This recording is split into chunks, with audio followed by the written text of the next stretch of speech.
Hi, this is Dr. Farley. I want to be going through with you today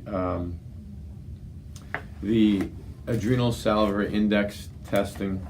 So mainly what you're looking at is you're taking measurements over a time frame 4 times throughout the day to look at what your cortisol levels are doing. If we don't know the time of day of the cortisol testing, the test is irrelevant. And the most accurate way to look at the hormones is from a saliva sample, because those are the free hormones. And again, we take it over 4 times throughout the day. And then there's a regular graph that we look at, and we compare you to the regular graph. So your regular graph should be that your cortisol is highest and then gradually comes down over time, and we see a change over the 24-hour period.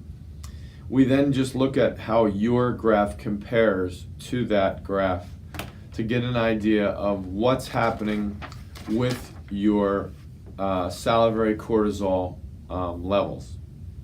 It also looks at your DHEA, because cortisol and your sex hormones, they kind of compete for the master hormone is cholesterol. Then from there it goes to pregnenolone, and then pregnenolone can go over here to your stress hormones or down here to your sex hormones.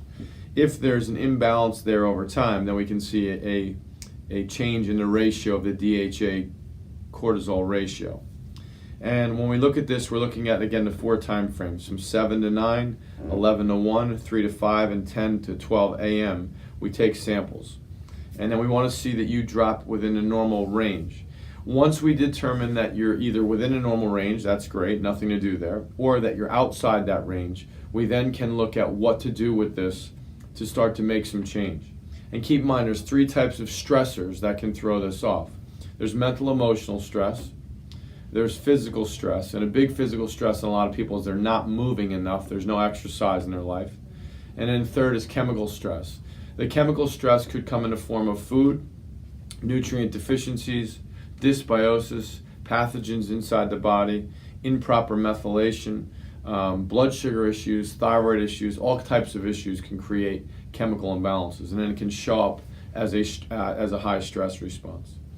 So if we've done this test on you, we're going to show you, you'll be watching this video, you'll understand about the salivary cortisol and the DHEA, and then we'll be going over with you what things we might need to do to make any recommendations based off of the testing that we did, or your testing is okay and there's nothing to do there. We also can track this over time, so as we start to implement things, this should get better and better and better over time. The other thing that you want to know too is that your stress response, your cortisol and your melatonin are inversely related. That means that your stress response and your blood sugar is connected to your sleep. Many times sleep is an abnormal circadian brain rhythm happening, and that messes with your ASI, your adrenal salivary index, which over time can change your melatonin production and cause you sleep issues. So I hope you found this interesting, and if we ran these tests on you, this is why you're watching this video, and then you and I will go over your specifics. Thank you.